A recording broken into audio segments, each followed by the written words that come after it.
కాకినాడ జిల్లా మధ్య ఏలేరు నదీ పరివాహక ప్రాంతం వెనుక జలాలు అటవీ ప్రాంతాల్లోనూ పత్తిపాడు మండలం ధారపల్లి సమీపంలోని వేపకొండ వద్ద పెద్ద పులి సంచరించినట్లు అధికారులు ధృవీకరించారు.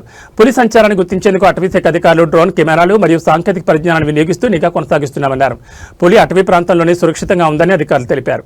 పరిసర ప్రాంతాల్లో ప్రజలెవరూ భయపడొద్దని, అటవీశాఖ అధికారులు పులిని బంధించేందుకు ప్రయత్నిస్తున్నారని, ఇళ్ల నుండి ఎవరూ బయటకు రావద్దని, సాధ్యమైనంత వరకు రాత్రిపూట ప్రయాణాలు చేయొద్దని ఎమ్మెల్యే వరపుల సత్యప్రభ రాజా సూచించారు. దిగువ ప్రాంతాల్లో పశువులకు ఎలాంటి నష్టం వాటిల్లకుండా ప్రజల్లో అవగాహన కార్యక్రమాలు నిర్వహిస్తూ అప్రమత్తం చేస్తున్నామన్నారు. స్థానిక రెవెన్యూ సిబ్బంది, పోలీస్ మరియు అటవీ అధికారులు కలిసి పరిసర గ్రామాల్లో విస్తృత ప్రచారం నిర్వహిస్తున్నారు. ప్రతిపాడు మండలంలోని పెద్దిపాలెం, కిత్తమూరిపేట, కేమిర్తివాడ, ఈగోకవరం, కొండపల్లి, బురదకోట, బాపన్నదొర, ములిగోగుల, మెట్టిచింత, ధారపల్లి గ్రామాల ప్రజలను అప్రమత్తం చేస్తూ అవసరమైన జాగ్రత్తలు తీసుకోవాలని సూచించారు.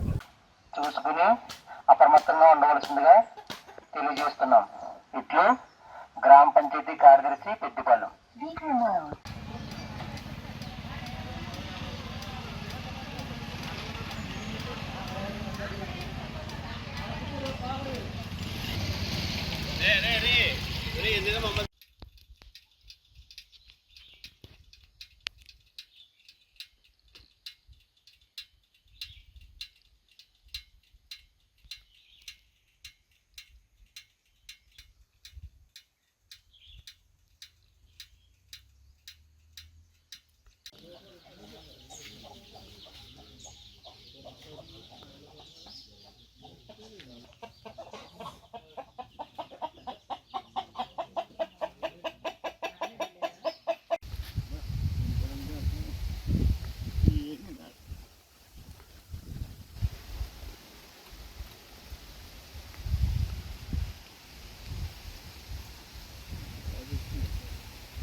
అడిగి ఎన్ని రూములు పడతాయి ఏదో చూస్తారు. అప్పుడే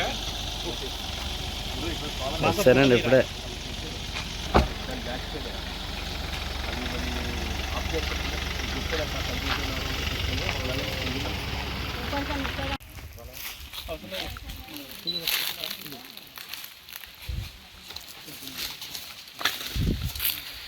ఎలా వచ్చిందమ్మా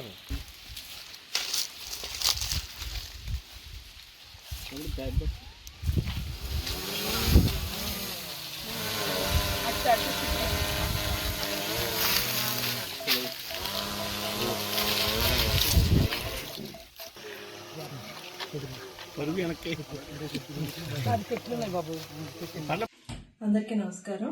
గత 10 రోజులుగా ఈ ప్రతిపాడు నియోజకవర్గం ఏలేరు పరివాహక అటవీ ప్రాంతాల్లో పులి సంచరిస్తున్న విషయం అందరికీ తెలిసిందే. గత రాత్రి ప్రతిపాడు నియోజకవర్గంలో ప్రతిపాడు మండలంలో దారపల్లి ప్రాంతంలో పులి సంచరిస్తుందన్న విషయం అధికారులు ధృవీకరించడం జరిగింది. ప్రతిపాడు నియోజకవర్గంలో ప్రజలందరూ అప్రమత్తంగా ఉండాలి. మరీ ముఖ్యంగా దారపల్లి, కేమిత్తివాడ, బురదకోట, బాపన్నదొర, కిత్తమూరుపేట, మెట్టుచింత, ఉల్లిగోగ ప్రాంత ప్రజలందరూ కూడా అప్రమత్తంగా ఉండాలని విజ్ఞప్తి చేస్తున్నాను. ఎవరూ కూడా రాత్రులు ఒంటరిగా బయటకు వెళ్లొద్దు. అదేవిధంగా పిల్లల్ని కూడా ఒంటరిగా బయటకు పంపవద్దు. పశువుల్ని మేతకు తీసుకెళ్లినప్పుడు కూడా గుంపులుగా వెళ్లవలసిందిగా కోరుకుంటున్నాను.